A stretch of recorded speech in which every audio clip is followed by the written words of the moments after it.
Everybody, thanks for coming. This is a long time in the making, not by our choice, but we're going to show a video that Mark Lisenby put together for us, and when that's done, we'll have some speakers come up, and I'll wrap it up, and then Mark will close us out. So if you would, Justin, go ahead and start the video.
hard to follow that.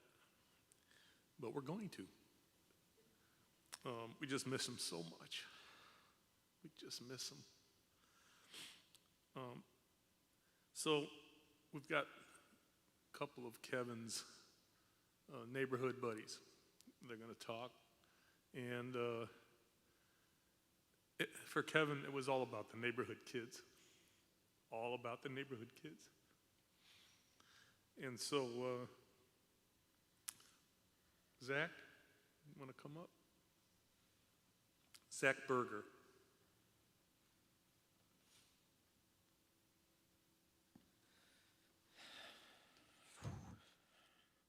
We all knew 2020 was going to be difficult.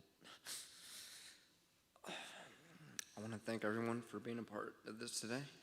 Kevin really would have appreciated it.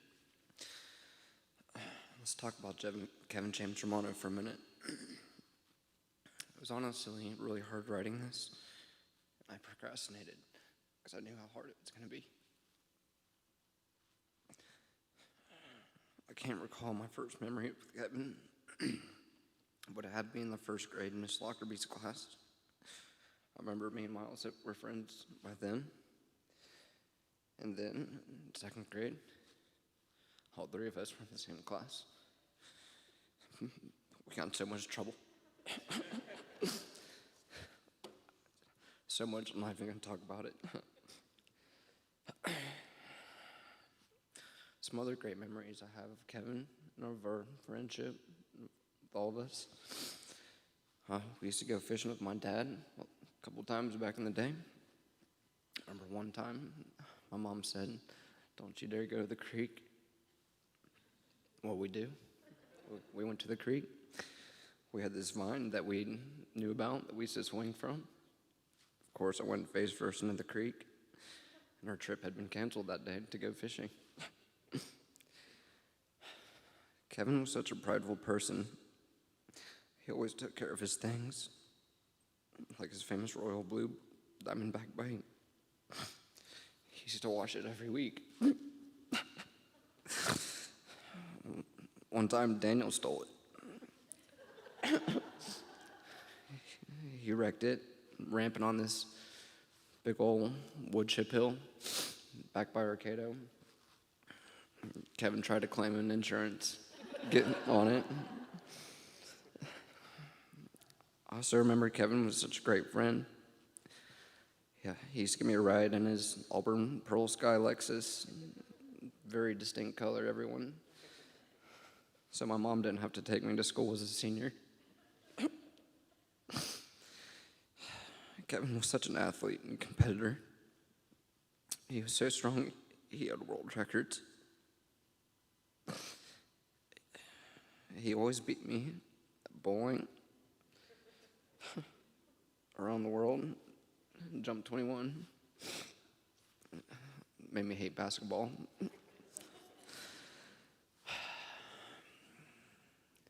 That's as far as I got on my speech because I couldn't stop crying when I was writing it. I know Kevin had a big heart. We all know he was number 79 out there. Kevin had a lot of good things going for him. But of all of us, we always thought he was going to be leading the pack. But the good news is he's not suffering anymore. And he's going to lead the pack in a different way. Thank everyone for coming today. Thank you for letting me speak. I love everyone.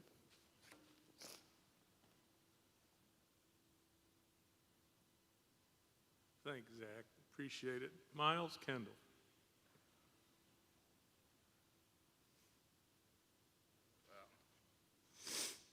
Hey, everybody. My name is Miles. I was Kevin's friend as we were growing up.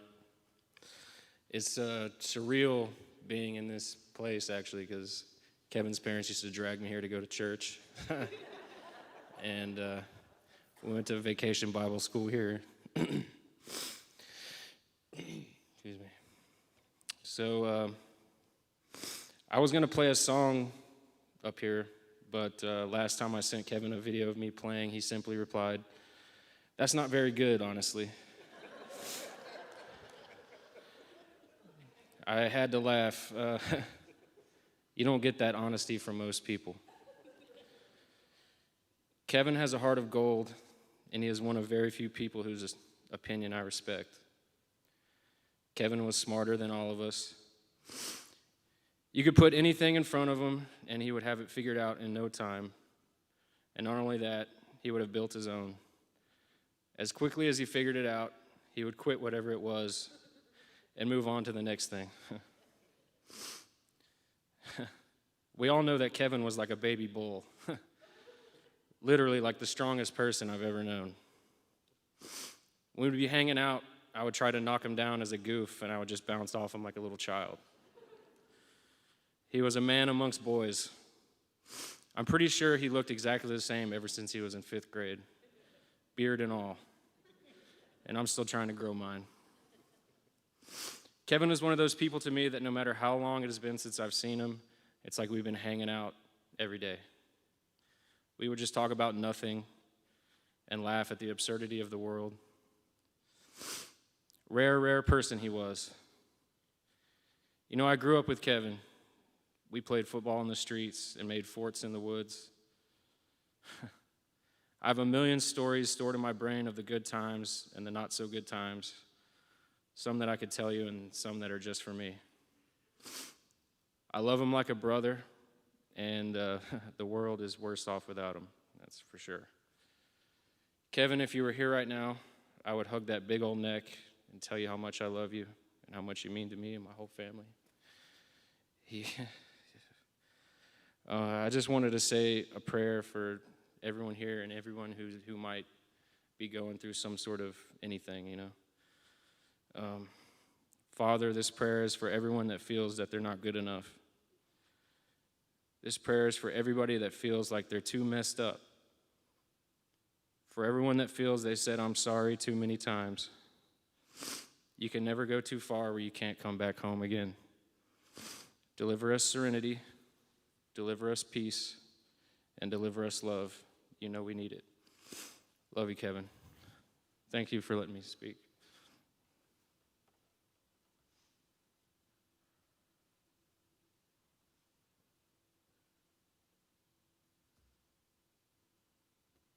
All right, Susan, you want to come up?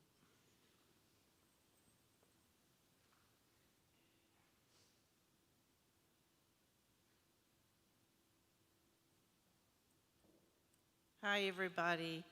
So good to see you. Thank you so much for coming today. It's so nice to see faces. Yeah.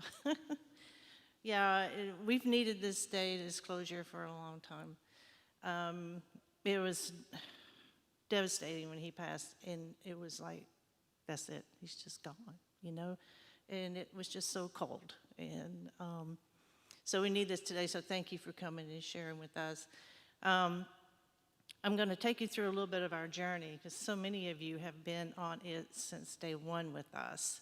So I just want to condense it down and just share my thoughts with you.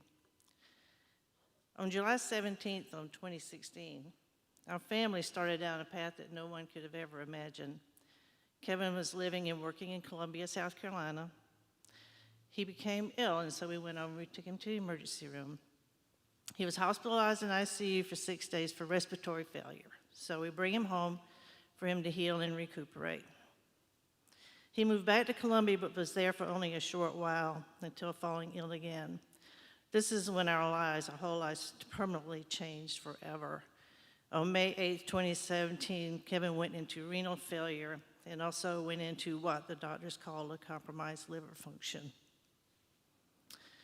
May 9th, he started dialysis, something he would have to do 3 times a week, each session lasting 5 hours each. In addition to dialysis, he had numerous doctor's appointments, transfusions, medical procedures, including surgery. Over the years, Kevin was hospitalized 14 different times, an average stay of at least a week, and one time for 37 days. Through all the pain and suffering, Kevin persevered.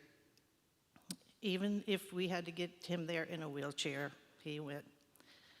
He had many setbacks, but he kept pushing forward. You say, how did we get through all of this? With lots and lots of prayers from so many people, all of you in here right now, plus so many other people. From our families, our church family, community, and by putting all of our trust in God, to know that no matter what, God would never leave or forsake us. I will never understand and probably will never know why Kevin had to suffer and eventually pass at such a young age. But God knows, because God had a son who suffered and died too. John 3:16 says, "For God so loved the world that he gave his only son, that whosoever believed in him should not perish, but have everlasting life." Proverbs 3:5 and 6 tells us, "Trust in the Lord with all your heart, and lean not unto thine own understanding. In all ways acknowledge him, and he will direct your path." Isaiah 41:10, "So do not fear, for I am with you. Do not be dismayed, for I am your God. I will strengthen you and help you, and I will uphold you with my righteous right hand." Traveling through this journey with Kevin has been very hard and very long. But when I looked at that video, it reacquainted me with the happy, healthy Kevin and the good times we had as a family. To see him interacting with his family and his friends, it just warms my heart. The video brings back memories of Kevin's happy life, reminding me that we had the privilege to share with him in the excitement of his accomplishments, achievements, and victories. To look at that healthy, beautiful face and smile, and of course, remember his distinctive laugh and his sense of humor. He was one talented kid, and we miss him.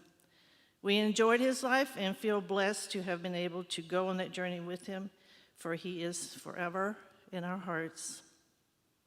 I draw and continue to draw strength from your prayers, as we, as a family, are blessed to have amazing support from our families, our church family, our friends, our community, and especially for me, the Wellness Center volunteer staff who has supported me daily throughout this journey. We have been blessed with delicious meals, cards, gift cards, gas cards, and listening ears, and so much more. A special thank you to Mark Lisenby for spending countless hours putting together that awesome video of Kevin's adventure. It will forever bless us. I want to thank our beautiful daughter-in-law, Diana, for creating the program that you have before you. Mary for creating and making the fan memento. Lorinda Kim for manning the guest table. For our church life group for the beautiful flower arrangement up here. Miles and Zach for speaking, thank you. And to our amazing new neighbors in Crestwind, Lake Lanier for the beautiful bench that they gave to us in memory of Kevin. Justin Miller for our technical support, and to Mountain Park First Baptist Church for allowing us to gather and stream this memorial for our family and friends who are not able to be with us today. Thank you so much for coming and celebrating Kevin with us.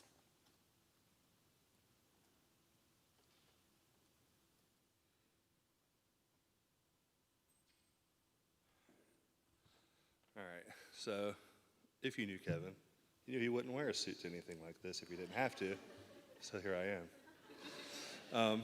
You also would know he would be upset about how long this has already taken because it interrupted his day somehow. But yeah, just, you know, it's crazy that he's not here.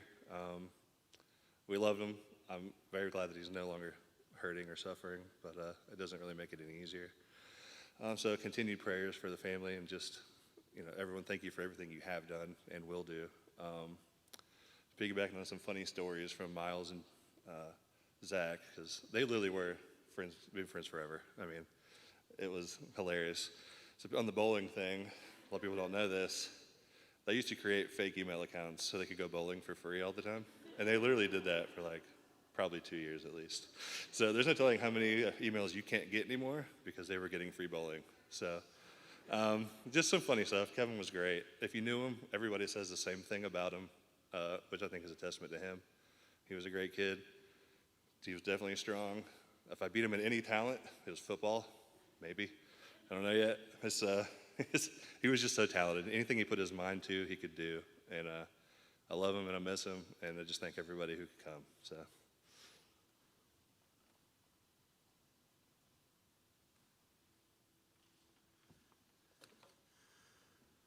So Susan described the journey, how it started,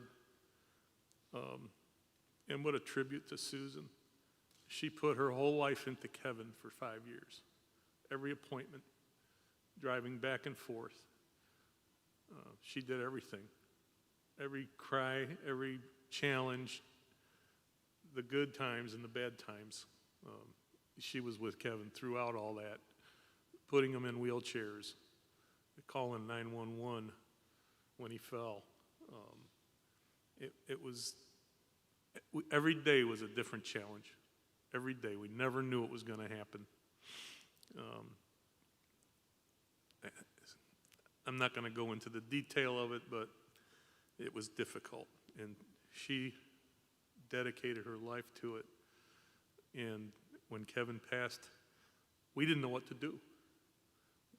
We didn't know where to go. And so I'm just kind of going to detail, Kevin's last days. He had depression and anxiety, which fueled a lot of the issues that he wound up with. He was depressed because his body started going sideways on him, and he had no idea. The strong kid that you saw started failing physically. He had no answer for it. He tried everything personally. He tried working out. He had trainers. He had everything you could do to try to get your body back in shape, but it kept failing. And he didn't know why. He became isolated, depressed, and he was alone. And he was embarrassed and isolated. When he called us, he was so embarrassed to call us to come and help him. And we went, and we rescued him. And thank God he did call us, because he would have been gone then. So we brought him home, and he lived with us for 5 years, and we became mom and dad again, for an adult child at home. And we love doing it. I can tell you, we love doing it. The 5-hour dialysis, Susan would take him, and I'd come and pick him up in the evenings, and I couldn't wait. I couldn't wait to go get him. Sometimes it was late at night, 8, 9, 10 o'clock at night when he'd get done, and he'd text me, and I'd go get him, and we'd have that time together in the car coming home. We'd catch up on the day, how you doing, all the stuff you talk about. One of the last, there was a day, things got tough near the end. He was laying in his bed, crying. Went in there, tried to console him. And he just said, Dad, he says, this is just so hard. I said, well, Kev, you gotta keep going. You gotta get the liver kidney transplant so you can be normal. He says, Dad, I'm never gonna be normal. And I cried with him.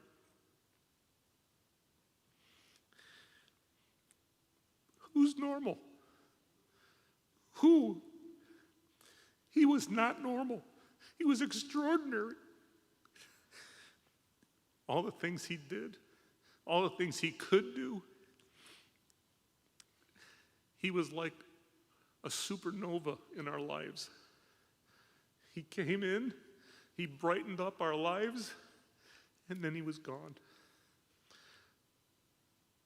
I love him for that. And he was so smart. The little dog, put the little dog up. One of the drives home, that's killer. One drive home from dialysis, we saw Killer. He was sitting there by the road. And I said, stop the car. I said, I'm going to stop the car, take a picture. So he took a picture of Killer. And the way Kevin was, he created a whole scenario. We never saw him again after that for a long time. So when Kevin, when that happens, Kevin creates a scenario. He was in stealth mode, and he was on a secret mission. And we would laugh about this. So one day we drove by, and he was out in the front with his owner. So we called the owner and says, "Man, we love your dog. We've been talking about him for months. We saw him once." I said, "Tell us about the dog." He says, "Well," he says, "he is a she. It's Minnie Pearl." And she's 2.5 pounds. And she's our favorite dog. And so we laughed and drove home. So as soon as we pulled away, Kevin says, "It's just an alias." That's how stuff worked with Kevin. He was so extraordinary. And then on the last week, they brought him home from hospice. We had him for one day. Hospice nurses brought him in and got to get him situated. And he came in Thursday night, and he was really, really tired. He started to get toxic. The dialysis no longer was working. That's why he came home. He was going to fail. So he started getting toxic, and a little bit, when you get like that, you kind of lose your senses. But he would be in and out, and we'd talk. And we had him for one day. The nurse came the next day and asked me to shave him. And I shaved his face. And that beautiful face never had a blemish. It was as beautiful on his last day as it was on his first. And later that night, I went in there to give him meds, and he was gone. It was really hard. But I loved him. I will love him. And our joy is gone for a while. He was so smart. He was quick, as everybody said. But where is he now? How do we move forward from here? What do we do when we leave here today after remembering him? He's in heaven. He's in a literal heaven, a real heaven. He was saved as a youth, and now his body's transformed. It's transformed. The diseased body is now transformed into something different. 1 Corinthians 15:35 says, "But someone will ask, how are the dead raised? What kind of body will they come? With what kind of body will they come?" So when you go to heaven, it's a different body. This body, the diseased body, the corrupted body, is going to pass away. Guess what? It's 100% we're all going to pass away. He went earlier, we're going to go later. His body will be identifiable.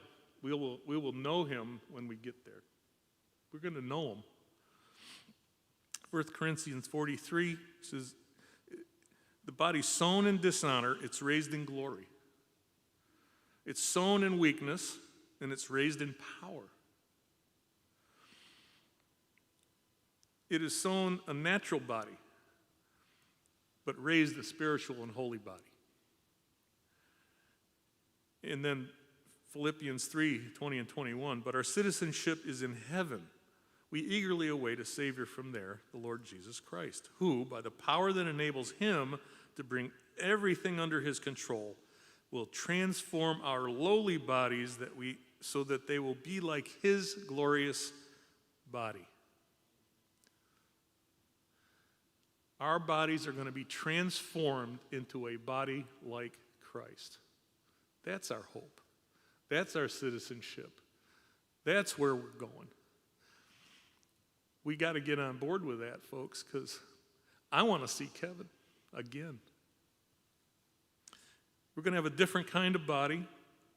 What you sow is, in 1 Corinthians 15, it says, when you sow, you don't plant the body that will be, you just plant a seed. Perhaps of wheat or something else. But God gives it a body. He has determined, and to each kind of seed, he gives its own body. So you plant a seed, You get wheat or corn. When we die, we're going to come back transformed and different, but we're still going to be us. And that body's going to be indestructible. 1 Corinthians 15:42, so will it be with the resurrection of the dead. The body that is sown as perishable is raised imperishable. It'll never die after that, never. And that body will be incredible. It is sown in dishonor and is raised in glory. It is sown in weakness and it is raised in power, spiritual power. We're going to have a body that can live and function in heaven for eternity. Do you want to see Kevin again? I do. Ask Jesus to come into your heart today. Ask him. He'll save you for all eternity. Folks, we just thank you so much for being here today. We love you like you have no idea what we felt and the strength that we've gained from your presence and from your prayers over the last 5 years. And our goal is, our ministry moving forward, is that we can help somebody going through this situation. We can help, we can guide them, we can give them some tips, and we can pray for them. So we'd love to talk with you. We'll be out in the lobby, and we'd love to talk with you and love to see you up in our home sometime. Just call, come on up, and we'll commiserate and have fun talking about Kevin. We love talking about him, and we'll always love talking about Kevin. Thank you. Mark?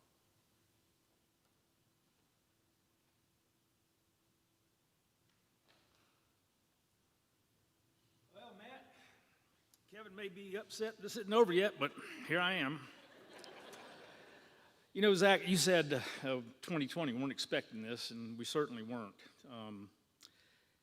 Today, we didn't expect.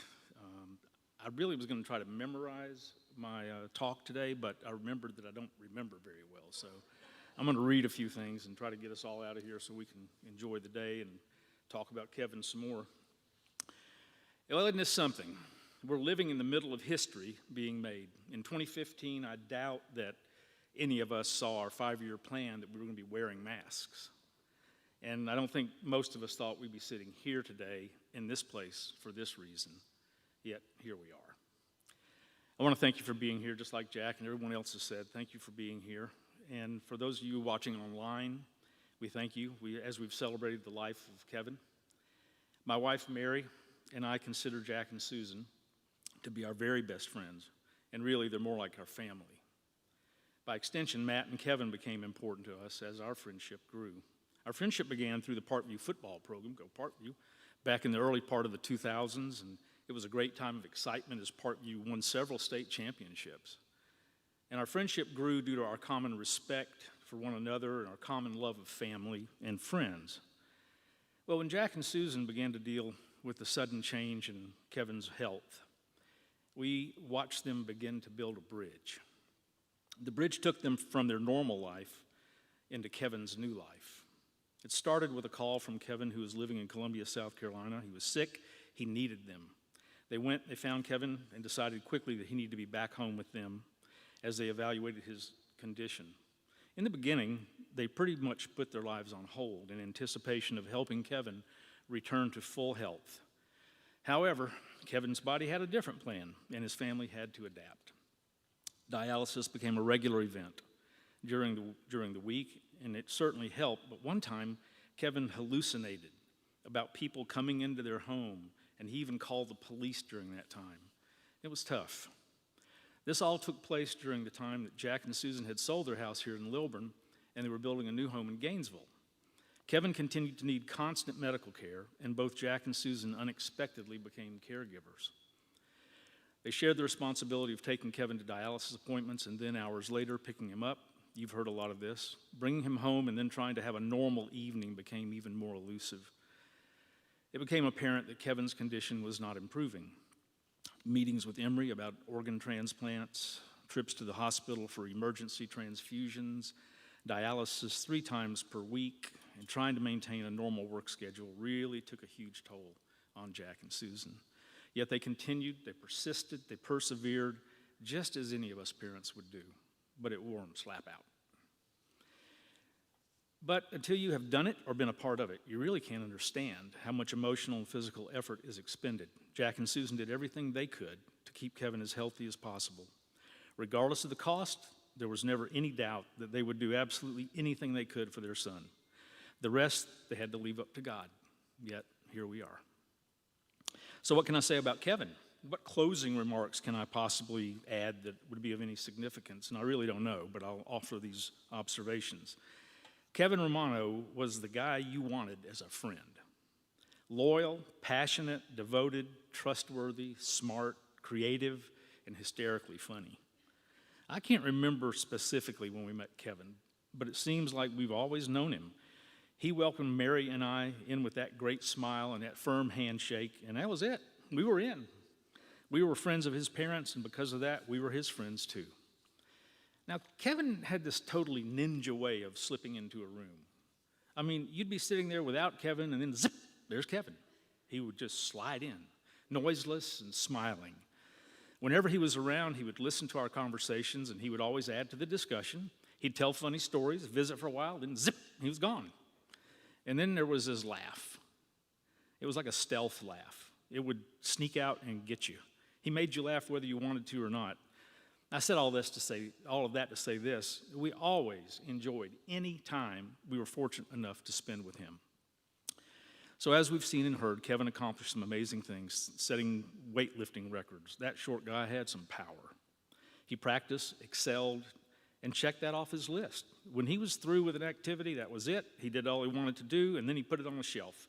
Parkview football was like that for Kevin. He did it for a while, put it away. Now, when Matt, though, here's a different story. When Matt was on the front line, there was fear on the other side of the line. The Punisher was at work, and Kevin was delighted to watch Matt brutalize Parkview's opponents over the years.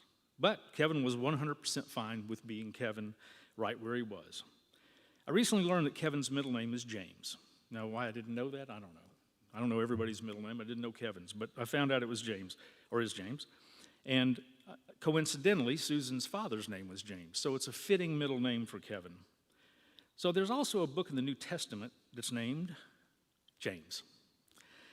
We know who Kevin James Romano is, but who is this guy James in the Bible? Who wrote that book? Well, guess what? We're not 100% sure exactly which James it was. There were 2 that it could have been, but rather than give you an exciting history of which one it may have been, you can Google it later, the author is widely thought to be James, the half-brother of Jesus himself. James was not a follower of Jesus at first, but he became an apostle and later became a leader in the early church. He wrote some words that I believe apply to our Kevin and our current situation. First chapter, book of James, verse 2, he writes, "Consider it all joy, my brothers, when you encounter various trials, knowing that the testing of your faith produces endurance." Trials. What did Kevin know about trials? Well, a little too much, honestly. Kevin was like the Energizer Bunny for so many years. He encountered trials and he was enduring. His ability to push, fight, persevere, recover over and over has set the bar high. His legacy for us to remember is this: it ain't the size of the dog in the fight, it's the size of the fight in the dog. Kevin had a heart of a champion. He fought daily, if not hourly. He fought the good fight. He left it all on the field. He accomplished his goal of doing it his way. His friends and family will not only remember him, but will continue to love him and laugh as we remember his amazing spirit. Kevin James Romano was one hell of a guy. And I also believe that Kevin is a full brother of Jesus and is in his presence even now. We've heard from friends and family. It seems like we can keep telling stories, so let's do that. Don't leave it here with a great sense of loss. That won't do justice to Kevin's memory or the life he lived. Instead, let's leave with the knowledge that Kevin lived as long as he possibly could on his terms. Sure, he would have stayed here longer if he could, but his memory lives on, in each of us, and we need to cherish that with gladness. We need to laugh today because Kevin was in our lives. He'd do it if he was here with that stealthy laugh that sort of sneaks up on you. Our world is less full because of his absence, but our lives are more full because we shared it with him. Jack said that they'll be out in the lobby to visit with everyone, and I just would like for us all to please remember that during this time of COVID, that as much as we would like to hug and love on each other, we have to be mindful of the social distancing and the masks and that sort of thing, but please share your love and your time with them and with us, and let's just continue remembering Kevin. So I was asked to have a prayer, and now I just hope that all of you will join me. Please bow your heads. Father God, you are the creator of all things. Thank you for each heart who is here in person and watching from wherever they are. We have joined one another to celebrate the incredible yet brief life of Kevin Romano. We thank you for giving each of us the privilege to have spent time with Kevin, to be with him when he was strong and healthy, and even in his time of illness, because he continued to show his willingness to fight and enjoy time with his friends and family. He's gone from our sight, but never from our hearts and our thoughts. Give us, O God, strength and peace as we mourn for him, but joy and gladness that we knew him. Hold him close to you, and as we await the time that we will be in your presence with Kevin, let us always remember Kevin with love and laughter, because that is what he gave to all of us. The light that burns twice as bright burns half as long. Dear Lord, give his family comfort and peace as only you can provide. We love Kevin, and we love you. In Christ's name, amen.